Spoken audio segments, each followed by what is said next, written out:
Since we've just shown that the Coulomb force is a conservative force, we can define a potential energy associated with that force. Just as in mechanics, the change in potential energy of the object is defined to be equal to minus the work done by the force on that object.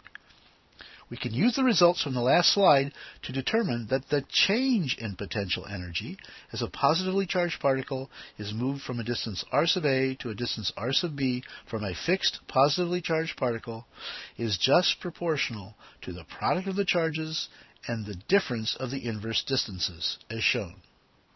The change in potential energy is the physically relevant quantity here, as we are completely free to choose the location of the zero of potential energy.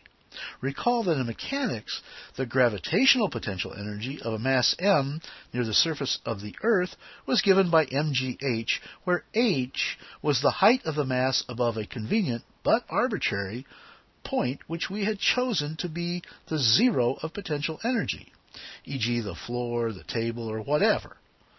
Now for the case of point charges, it is natural to choose r0, the location of the zero of potential energy, to be at infinity, since as r0 goes to infinity, 1 over r0 goes to 0.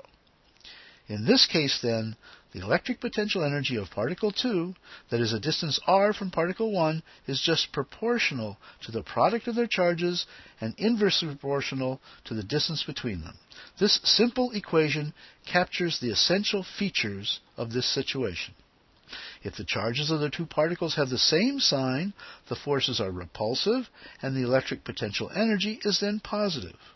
While if the charges have opposite signs, the forces are attractive, and the electric potential energy is then negative. In both cases, the closer the charged particles are to each other, the larger the magnitude of the electric potential energy.